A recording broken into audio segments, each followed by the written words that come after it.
जय हिंद। तो चलिए आज हम लोग देखते हैं निवास स्थान एवं कर दायित्व चैप्टर का 21 नंबर क्वेश्चन, जिसमें निवास स्थान एवं कर दायित्व दोनों को एक साथ गणना करना है, यानी कि मिक्स वाला क्वेश्चन यहाँ पे भी है। और जो हार्ड होता है थोड़ा सा, यानी कि सबसे हाई लेवल का क्वेश्चन है ये, और लास्ट क्वेश्चन है। इसके बाद हमारा निवास स्थान समाप्त हो जाएगा। और जितना सारे क्वेश्चन है प्रैक्टिकल 1 नंबर से लेकर के 21 नंबर तक पूरा वीडियो अपलोड हो चुका है, आप देख लीजिए। उसका सारा नोट्स जो नियम है सब अपलोड हो चुका है। अगर वीडियो अब चैनल के अंदर जाइए, आयुष कॉमर्स क्लासेस के अंदर वीडियो वाला सेक्शन में जाइए। अगर जो वीडियो वहाँ पे नहीं मिल रहा है आपको, आप जो क्वेश्चन आपको नहीं मिल रहा है आप सर्च कीजिए, नहीं मिल रहा है तो आप लाइव वाला सेक्शन में जाइए, वहाँ पे लाइव का वीडियो मिल सकता है। मतलब या तो लाइव वीडियो में मिलेगा या फिर वो नॉर्मल वीडियोस में मिलेगा, लेकिन वीडियो पूरा अपलोड हो गया है 1 से लेकर के 20 नंबर तक। 21 नंबर आज अपलोड होगा यहाँ पे, ठीक है। तो चलिए देखते हैं हम लोग 21 नंबर उसमें क्या बोला गया है। तो जो क्वेश्चन है ये क्वेश्चन 69 नंबर पेज में है मेरे बुक में, आपके बुक में कुछ 66 68 नंबर के आसपास हो सकता है। और इसमें दिया है कि कुंदन खान एक भारतीय नागरिक है। वहां देखो ये जो कुंदन खान है 2022-23 में अभी पूछा गया था, ठीक है। अभी मार्च 2022-23 में पूछा गया था, ये क्वेश्चन एनुअल एग्जाम में आया था 3rd ईयर में। तो थोड़ा सा इसको अच्छे से देखना। कुंदन खान एक भारतीय नागरिक है। वह 15 अगस्त 2021 को जापान में नौकरी हेतु भारत से बाहर गए एवं 1 मार्च 2022 को भी अपने परिवार से मिलने भारत आ गया। गत वर्ष में उसकी आय का निम्न विवरण दिया है। देखो क्वेश्चन यहाँ पे बिल्कुल शॉर्ट बोला है, यहाँ पे बिल्कुल शॉर्टकट तरीके से दिया है। यहाँ पे मतलब जो गिनने का काम करना है हमें, वो ज्यादा कुछ नहीं करना है। वो एक ही बार जापान गया था नौकरी के लिए, फिर वहां से वापस आ गया, उसके बाद वो दोबारा नहीं गया। उसके बाद वो साल भर में क्या इनकम कमाया था, क्या नहीं कमाया था, उन सारे चीजों का ब्यौरा हमारे पास दिया गया है, सारे चीजों का डिटेल्स दिया गया है, विवरण दिया गया है। तो सबसे पहले हमें उस निर्धारित करना है कि कर निर्धारण वर्ष 2022-23 में वो भारत में निवासी हो पाता है, असाधारण निवासी कि अनिवासी, वो क्या होता है, उसकी निवासी स्थिति गणना करेंगे, जिसके लिए एक ही लाइन में दिया है और बहुत ही ज्यादा सरल, बहुत ज्यादा शॉर्टकट रूप से दिया है कि वो 15 अगस्त 2021 को जापान में जाता है नौकरी के लिए और 1 मार्च 2022 को आ जाता है फिर रिटर्न। और कुछ नहीं, एक ही बार जापान में जाता है, फिर वहां से दोबारा भारत में आ जाता है, इतना ही है, इसके अलावा कुछ नहीं दिया। तो इसकी निवासी स्थिति की गणना करने में बहुत ज्यादा सरल होने वाला है, बस आपको नियम याद हो जाना चाहिए, ठीक है। अगर आपको नियम याद हो गया तो एकदम पानी के जैसा बन जाएगा ये। तो चलिए सबसे पहले हम इसके निवासी स्थिति की गणना करते हैं, उसके बाद हम लोग देखेंगे कि इसकी कर दायित्व की गणना कैसे किया जाता है, मतलब इसकी शकल कुला की गणना कैसे किया जाएगा, जिसका नियम अपलोड हो चुका है। नियम को देख लीजिए तो सबसे बेहतरीन तरीके से आपको समझ आएगा। तो एक एक करके बारी बारी देखेंगे। तो चलिए सबसे पहले हम देखते हैं कि उसकी निवासी स्थिति क्या होता है हमारे भारत देश में 2022-23 के अंतर्गत, ठीक है। तो हम इसकी निवासी स्थिति को देखेंगे, उसके लिए हमें सबसे पहले जरूरत पड़ेगा शर्तों की, कि हमारे भारत देश में क्या शर्तें हैं, क्या नियम कानून है। तो सबसे पहला हमारा होता है आधार शर्त, उसके बाद सेकंड नंबर होता है हमारा अतिरिक्त शर्त। तो सबसे पहला हम यहाँ पे जो लिखेंगे उसकी हेडलाइन डालेंगे सबसे पहला, कि कौन था यहाँ पे, कुंदन खान। तो यहाँ पे हम हेडलाइन डालेंगे कि मिस्टर कुंदन खान की निवास स्थान की गणना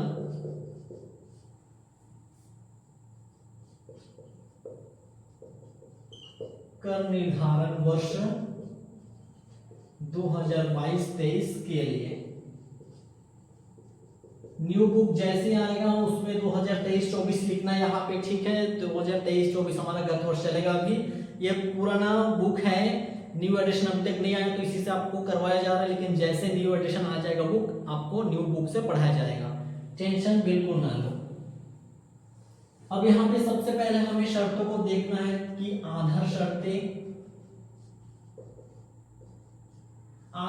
में कौन है। सबसे पहला 1 नंबर की गत वर्ष में कम से कम 182 दिन भारत में रहा हो, कम से कम 182 दिन भारत में उसका रहना पड़ेगा। दूसरा, गत वर्ष से पूर्व के 4 वर्षों में 365 दिन एवं गत वर्ष में 60 दिन भारत में रहा हो। ये हमारा आधार शर्त है। इसके साथ साथ अगर वो अगर ये आधार शर्त को पूरा कर लेता है कोई बात नहीं, ठीक है, लेकिन इसके साथ साथ उसको अतिरिक्त शर्त को भी देखना पड़ेगा कि अतिरिक्त शर्तों को पूरा करता है कि नहीं करता है। अगर आधार शर्तों के साथ साथ अतिरिक्त शर्तों को कोई पालन कर दिया, पूरा कर दिया, तो वो साधारण निवासी हो जाएगा हमारे भारत देश में। तो हम अतिरिक्त शर्तों को भी एक साथ लिख देते हैं, अतिरिक्त शर्तें।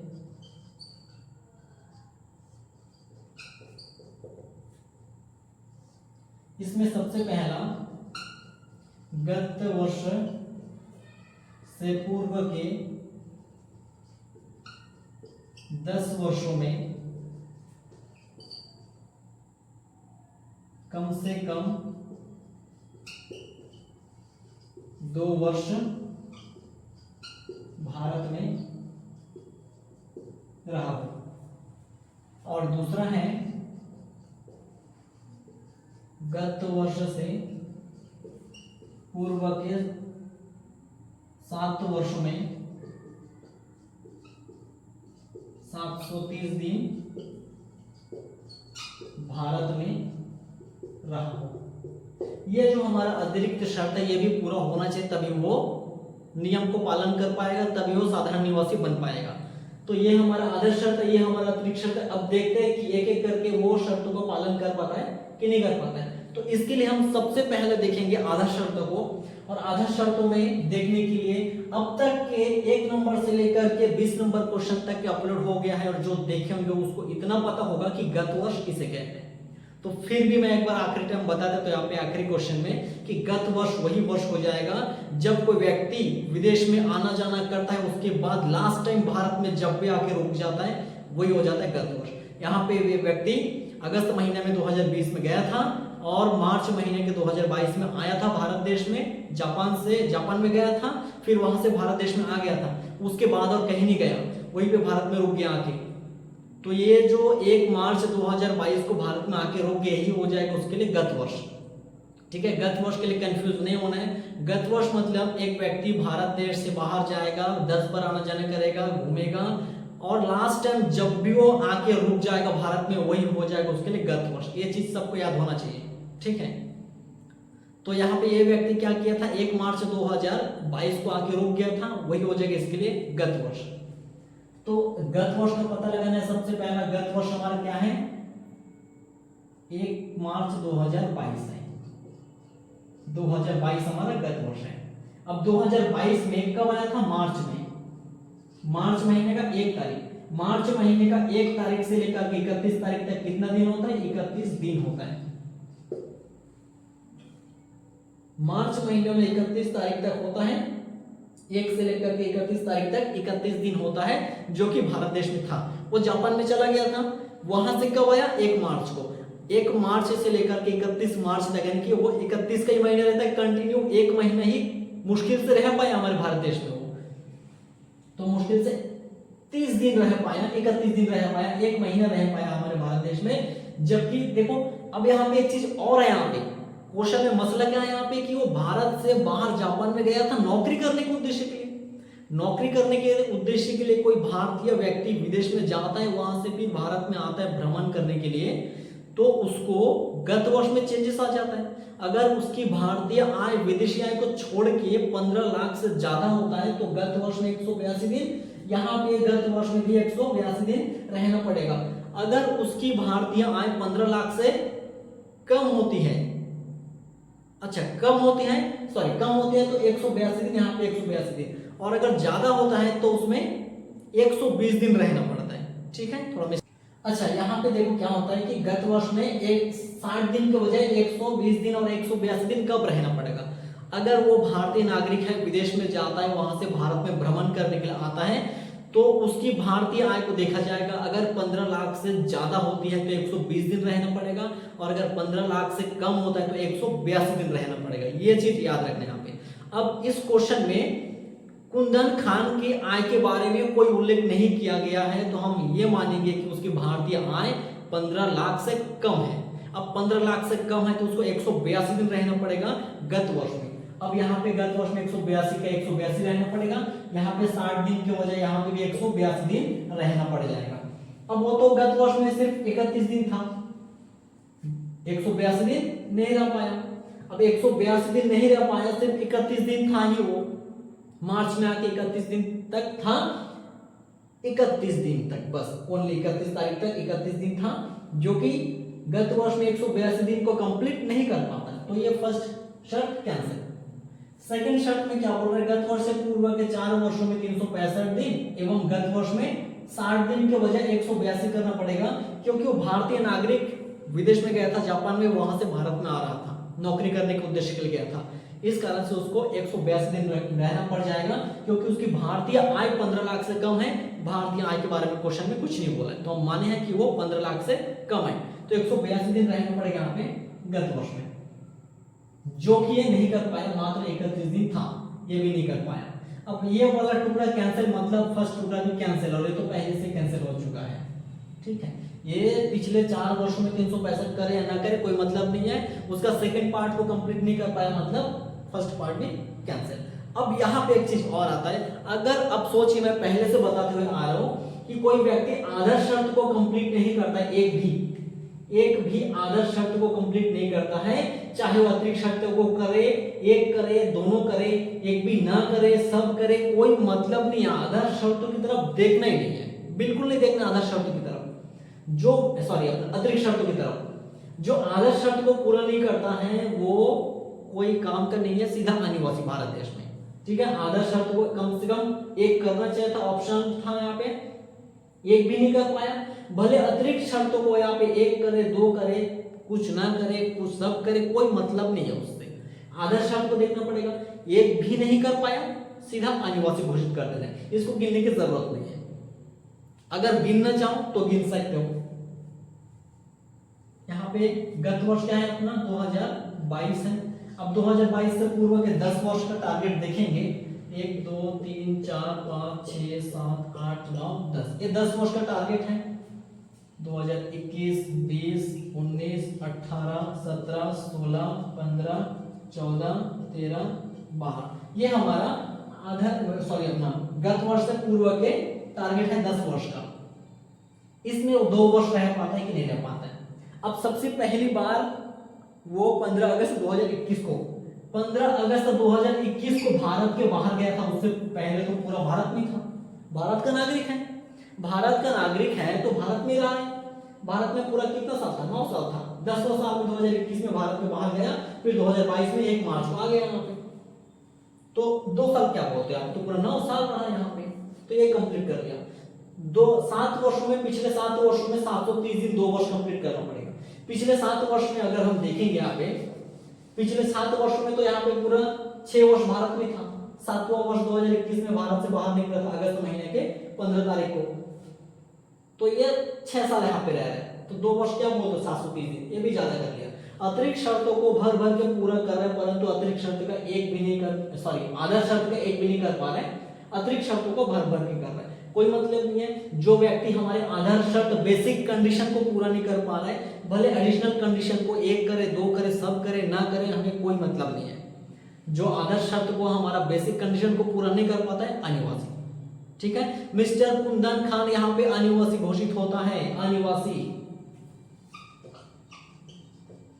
मिस्टर कुंदन खान अनिवासी घोषित होता है। हो गया घोषित। किसी को कुछ डाउट है तो कमेंट करो सीधा, किसी को कुछ डाउट जाता है सीधा कमेंट करो कि कैसे हुआ, क्यों हुआ, पूरा प्रूफ दिखाया हूं, कैसे गिनना है, नहीं गिनना, गणना कैसे करना है, सारा लाइव आपके सामने प्रूफ है यहाँ पे। अगर किसी को कुछ दिक्कत जाता, डाउट है तो सीधा पूछो, और नहीं है तो अभी हम आगे बढ़ेंगे। और आगे हम देखेंगे कि वो असाधारण निवासी घोषित हुआ तो कौन सा आय पर वो टैक्स देगा, कौन सा आय पर वो टैक्स नहीं देगा। उसकी कर क्या है हम अभी गणना करेंगे, उसकी शकल कुल आय की गणना करेंगे। तो समझ आ गया, ठीक है। एक स्क्रीनशॉट इसका ले लो, हम उसके बाद बढ़ेंगे नेक्स्ट आगे उसकी कर दायित्व की तरफ। इसका एक स्क्रीनशॉट सब लोग ले लो जल्दी से। ओके, तो अब हम देखेंगे मिस्टर कुंदन खान की शकल कुल आय की गणना, कि वो साल भर में कितना इनकम किए थे, कहां से इनकम किए थे, कहां आय प्राप्त किए थे, कहां व्यय किए थे, कहां पैसे को जमा किए थे। मतलब वो जितना सारा चीज हमें दिखा रहा है उसका विवरण जो भी है हम उसको देखेंगे और उसको देख के उसकी शकल कुल आय का निर्धारण करेंगे। तो सबसे पहले क्वेश्चन देखते हैं, क्वेश्चन में क्या बोला जा रहा है कि कुंदन खान, तो सबसे पहली बात वो यहाँ पे अनिवासी घोषित हो गया, ठीक है। अनिवासी घोषित हो जाने के बाद अब बोल रहा है कि उसकी शकल कुल आय की गणना करते हैं। निवास स्थिति तथा शकल कुल आय बताइए। हम निवास स्थिति गणना कर दिए हैं और वो क्या साबित हुआ, वो एक अनिवासी साबित हुआ। अब अनिवासी साबित हुआ, ठीक है। अब वो उसकी शकल कुल आय क्या होता है, उसकी शकल कुल आय की हम गणना करेंगे, ठीक है। तो सबसे पहले क्या दिया यहाँ पे, जापान में वेतन से आय 1,60,000 गणना की गई है। देखिए यहाँ पे बात क्या हुआ है, अगर वो भारत का निवासी होता और वो जापान में जाकर वेतन से आय प्राप्त कर रहे उस चीज पर वो भारत में टैक्स देता, साधारण निवासी, असाधारण निवासी, अनिवासी सब में टैक्स देता वो। लेकिन यहाँ पे फिलहाल टैक्स नहीं देगा, भारत में अनिवासी घोषित हो गए इस कारण से, इस रीजन को यहाँ पे याद रखना है। वो जापान में जाकर वेतन से आय कमाया 1,60,000 रुपए, तो उस पर अनिवासी की केस में यहाँ पे टैक्स नहीं लगेगा क्योंकि भारत में अनिवासी घोषित हो गया है।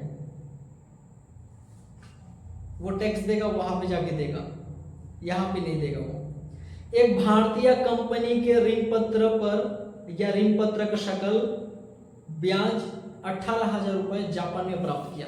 भारतीय कंपनी का लाभांश है वो, भारतीय कंपनी का लाभांश तुम जापान में प्राप्त करो, कहीं भी प्राप्त करो, तुम जापान में प्राप्त करके बच जाओगे कि यहाँ पे टैक्स तो देना ही पड़ेगा तुमको। जापान में तुम प्राप्त करोगे तो बच जाओगे, जापान में प्राप्त करो, कहीं भी प्राप्त करो। भारत से पैसे को कमाई हो तो भारत देश में तुमको टैक्स पेमेंट करना पड़ेगा, ये चीज समझ लो अच्छी तरीके से। उसके बाद तीसरा नंबर है, राजस्थान में स्थित मकान संपत्ति की करोग्य आय 18,500 रुपए। मकान संपत्ति से आए 18,500 रुपए जापान में, सॉरी अपना राजस्थान में मकान था, उससे आय प्राप्त कमाया मकान से 18,500 रुपए। तो तीनों ही केस में टैक्स लग जाएगा, साधारण निवासी, असाधारण निवासी, अनिवासी, तीनों ही केस में टैक्स लगेगा। फिलहाल कुंदन खान अनिवासी घोषित हो गया तो उसको भी टैक्स पेमेंट करना पड़ेगा भारत देश में। नेक्स्ट, एक विदेशी कंपनी के अंशों का लाभांश 7,500 रुपए विदेश में प्राप्त किया। विदेशी कंपनी का लाभांश विदेश में प्राप्त किया तो भारत के साथ तो कोई लेन देन हो ही नहीं रहा है यहाँ पे, तो वहां के लिए निवासी हो जाएगा, साधारण निवासी के कॉलम में एक ही जगह उसको टैक्स देना पड़ जाएगा क्योंकि कुंदन खान भारतीय निवासी है, इस कारण से एक ही जगह उसको टैक्स देना पड़ेगा साधारण निवासी में। सारा कामकाज प्राप्त करने का, कमाने का सब कुछ विदेश में किया है। राजस्थान में स्थित कृषि भूमि से आय 13,500। राजस्थान हमारे भारत देश है, भारत देश में स्थित है। अब भारत देश में कृषि आय कर मुक्त है, बाकी देशों में टैक्स लग सकता है लेकिन भारत देश में कृषि आय कर मुक्त रहता है, उस पर टैक्स नहीं देना है। राजस्थान में वो कृषि से इनकम किया तो उस पर उसको टैक्स नहीं देना है, बिल्कुल रूप से कर मुक्त है, ठीक है। जापान की फर्म से प्राप्त ब्याज 9,200 रुपए जापान में प्राप्त किया था, बाद में भारत भेजा। जापान में ही आय कमाया है, जापान में ही प्राप्त किया है, लेकिन बाद में उसको भारत भेज दिया गया। भेजा गया, लाया गया शब्द को इग्नोर करना है, उसका कोई मतलब नहीं है। जो कुछ भी किया, प्राप्त करने का काम, पैसा कमाने का काम सब जापान में हुआ है, इस कारण से साधारण निवासी में टैक्स लग जाएगा। भारत का है वो कुंदन खान, ठीक है। अब जापान की फर्म से ब्याज प्राप्त हुए 9,200 रुपए जापान में प्राप्त किया, बाद में भारत भेजा है। हाँ, ये तो हो गया है। राजस्थान में व्यापार से आय राजस्थान में व्यापार से आय कमाया है, मतलब राजस्थान भारत देश में स्थित है और भारत से पैसा अर्जित हो रहा है, उपार्जित हो रहा है, तो टैक्स उसको देना ही पड़ेगा। सबसे पहला है 1 अप्रैल 2021 से 31 जुलाई 2021 तक 48,000 रुपए कमाए हैं। और फिर बी नंबर भी दिया है 1 अगस्त 2021 से 31 मार्च 2022 तक के 60,000 कमाया है। ठीक है, पहले 48,000 कमाया है, फिर उसके बाद 60,000 कमाया है, टोटल 1,08,000 रुपए कमाए हैं। सारी राशियों पर उसको टैक्स देना पड़ जाएगा। आगे है सार्वजनिक भविष्य निधि से प्राप्त भुगतान, कर मुक्त है ये। भारतीय साझेदारी फर्म से आय का हिस्सा कर मुक्त है। भारतीय कंपनी से लाभांश 5,000 टैक्स लगेगा, शकल है भारत से इनकम हो रही है। भारतीय कृषि आय 12,000 रुपए, भारत में कृषि आय कर मुक्त होता है। तो अब हम बनाना स्टार्ट करते हैं और देखते हैं कि उसकी शक्ल पूरा क्या निकल के आता है। ठीक है,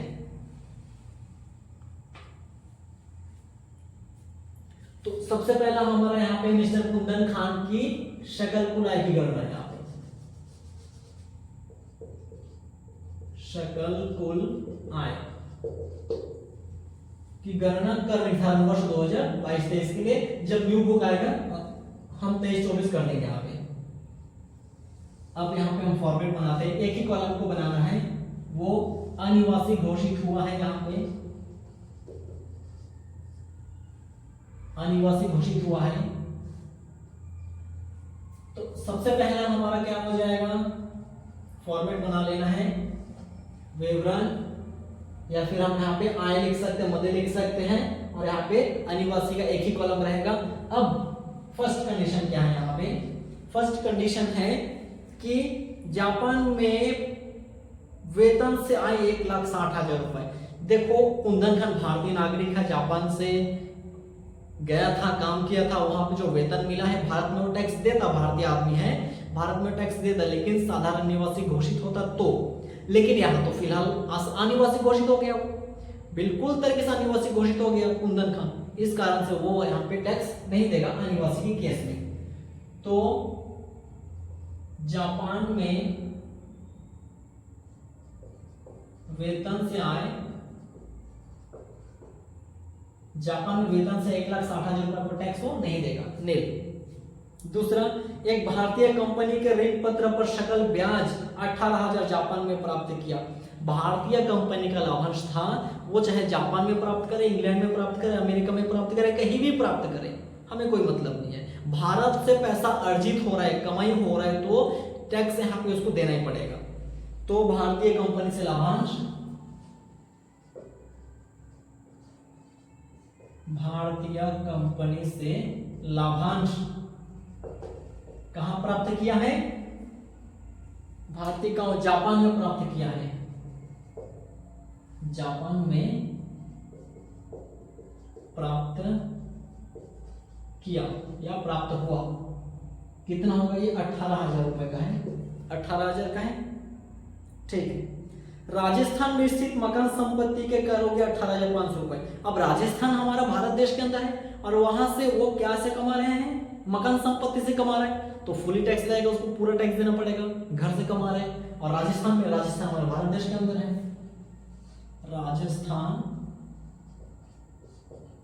में मकान संपत्ति से आय जिसको जापान में प्राप्त कर रहे हैं, क्या वो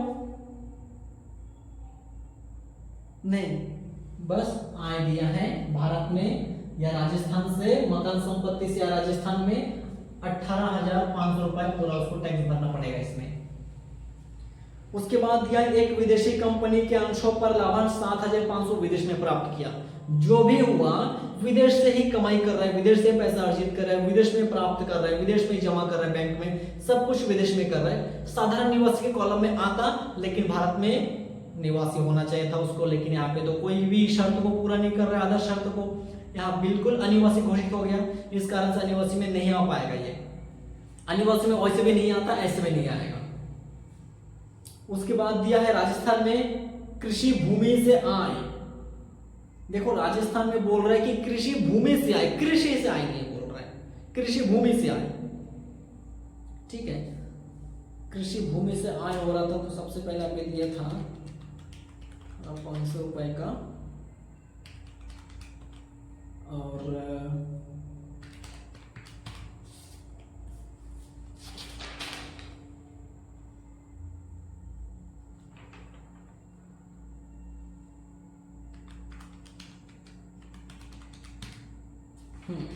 भारत में राजस्थान में कृषि भूमि से आए 13,500 रुपए। हाँ, कृषि कर मुक्त था भारत देश में, ये चीज को हमेशा याद रखना जरूरी है।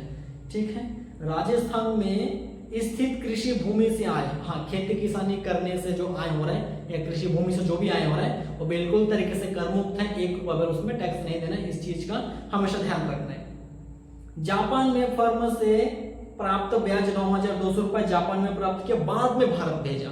बाद में भेजने का कोई मतलब नहीं, अगर भारत में प्राप्त करता तो होता, बाद में भारत भेजा, ये क्या बात हुआ यहाँ पे, ये नहीं आएगा। ये साधारण निवासी के केस में टैक्स लगेगा, अनिवासी के केस में टैक्स नहीं लगेगा। राजस्थान में व्यापार से आए, राजस्थान में व्यापार से आए, राजस्थान में व्यापार से आए, पहले 48,000 रुपए का कमाई हुआ है, उसके बाद 60,000 रुपए का कमाई हुआ है। ये हो जाएगा 1 मार्च से लेकर के कुछ किया था वो 1 अप्रैल से 31 जुलाई तक, फिर 1 अगस्त से 31 मार्च तक। ये जो 48,000 का कमाई हुआ है 1 अप्रैल से 31 जुलाई का, और यहाँ पे जो 60,000 का कमाई हुआ है ये 1 अगस्त से लेकर के 31 मार्च तक। ये जो यहाँ पे अलग अलग डेट में कमाई किया है व्यापार से, लेकिन राजस्थान में कमाया है हमारे भारत देश में, तो टोटल मिला के 1,08,000 का यहाँ पे भारत देश से पैसा कमा रहा है। गैर सरकारी मतलब गैर कृषि आय है ये वाला, बिजनेस से इनकम हुआ है तो फुली टैक्स लग जाएगा इसमें, उसको टैक्स देना पड़ जाएगा अनिवासी के केस में भी। उसके बाद आगे और क्या बोला जा रहा है यहाँ पे, सार्वजनिक भविष्य निधि से प्राप्त भुगतान 10,000 रुपए का अपने प्रोविडेंट फंड में, सार्वजनिक प्रोविडेंट फंड में या फिर सार्वजनिक भविष्य निधि है जो भी, उसमें पैसा जमा किया था, खुद का पैसा खुद ही प्राप्त करा तो उसमें उसको टैक्स नहीं देना है, नील है, कर मुक्त है, और ये चीज टीसी में भी छूट मिल जाता है। फिर भारतीय सार्वजनिक फर्म में आय का हिस्सा कर मुक्त होता है क्योंकि बॉस इसमें टैक्स पेमेंट कर चुका होता है। ठीक है, इसलिए बाद में जो आय का हिस्सा मिलता है उन लोगों को कोई भी टैक्स देना नहीं पड़ता है। सारे सेंटेंस को यहाँ पे लिखते जाने आपको, और जो यहाँ पे टैक्स लगेगा उसको लिखना, जो टैक्स नहीं लगेगा उसको ऐसे डैश करते जाना है। यहाँ पे मेरे पास जगह कम है इस कारण से मैं नहीं लिख रहा हूँ, आप सभी को लिखना है। अगर वो नहीं आएगा, टैक्स नहीं लगेगा, फिर भी सेंटेंस को लिखना है और दिखाना है यहाँ पे पूरे को। उसके बाद दिया भारतीय कंपनी से लाभांश, भारतीय कंपनी से लाभांश प्राप्त कर रहा है तो आएगा ही, टैक्स देना पड़ेगा, भारत से हो रहा है ये चीज। भारतीय कंपनी से लाभांश प्राप्त कर रहा है 5,000 रुपए का, 5,000 रुपए का भारतीय कंपनी से लाभांश प्राप्त कर रहा है। तीनों केस में टैक्स लग जाता है, अनिवासी में भी लगेगा, बिल्कुल लगेगा। भारतीय कृषि आय, भारतीय कृषि आय कर मुक्त होता है, विदेश का कर क्या होता होगा या होता है, लेकिन हमारे जो भारत देश है, हमारे भारत देश में कृषि आय बिल्कुल रूप से कर मुक्त होता है, नील होता है, उस पर टैक्स 1 रुपए भी नहीं देना है, तो हम उसको डायरेक्ट नील कर देंगे। भारत में कृषि आय कर मुक्त है, हम यहाँ पे उसको नील कर सकते हैं, डैश भी कर सकते हैं, कोई दिक्कत वाली बात यहाँ पे नहीं है। क्वेश्चन पूरा खत्म। उसकी निवासी स्थिति और शकल को लाके गणना करने बोल रहा है, तो क्वेश्चन खत्म होगा, हमें सिर्फ ऐड करना है। 18,000, 18,500, 1,08,000 का, 5,000 का, 1,49,500 रुपए का, 1,49,500 रुपए उसकी शकल को लाइन निकल के आ रहा है। इस चीज की हमें गणना करने बोला जा रहा था। कुंदन खान एक अनिवासी घोषित हो गया था और उसकी शकल को लाइन निकला 1,49,500 रुपए का। यह चीज आपको तभी सरल लगेगा जब आप नियम वाला वीडियो देखेंगे कि किस आय पर टैक्स लगेगा, कौन सा कॉलम में किस किस स्थिति में परिस्थिति में टैक्स लगेगा, साधारण निवासी में कब लगेगा, असाधारण निवासी में कब लगेगा, अनिवासी में कब लगेगा। ये सारा चीज आपको तभी समझ आएगा जब आप नियम के वीडियो को देखेंगे, नियम को जानेंगे, पढ़ेंगे, तब इस तरीके से इसको किया जाएगा। अगर किसी को भी डाउट है इस चीज में, बेशक पूछो, वहां पे जितना पूछो उतना बताऊंगा, लेकिन अपना डाउट क्लियर करो। और इसका जो नोट्स है वो अपलोड होते जा रहा है Telegram channel Ayush commerce classes में। जो लोग भी ज्वाइन नहीं किया जल्दी ज्वाइन करो और वहां से नोट्स पीडीएफ सब डाउनलोड कर लो। इसी चीज का पूरा सीरीज चलेगा, कॉमर्स का सब चलेगा, 11th 12th से लेकर के बीकॉम 3rd ईयर तक पूरा चलेगा। सभी का नोट्स पीडीएफ वहीं पे मिलेगा Telegram channel Ayush commerce classes में, और यहाँ पे आपको यूट्यूब में वीडियो मिलते रहेगा, ठीक है। और एसएससी कॉमर्स क्लासेस ऐप जो आपको प्ले स्टोर में गूगल पे मिल जाएगा, वो मेरा ही ऐप है एसएससी कॉमर्स क्लासेस ऐप। वहाँ पे भी सारा वीडियो फ्री में मिलेगा। यहाँ पे पेड कोर्स भी है लेकिन फ्री भी वहाँ पे सब कुछ अवेलेबल हो जाएगा। आपको चैट का ऑप्शन है, वहाँ पे भी आप पूछ सकते हो, और वहाँ भी आपको नोट्स पीडीएफ सब फ्री मिलेगा, ठीक है। तो आज इस 21 नंबर क्वेश्चन के साथ 21 नंबर क्वेश्चन के साथ हमारा पूरा चैप्टर समाप्त होता है। निवास स्थान और कर दायित्व सबके सब समाप्त होता है। हम नेक्स्ट वीडियो के साथ और नेक्स्ट चैप्टर के साथ मिलेंगे आपको। तब तक के लिए बाय बाय। आप लोग इसको देखो, कुछ समझ नहीं आता है तो पूछो, समझ आता है तो बढ़िया बात है, ठीक है। फिर मिलते हैं नेक्स्ट वीडियो में।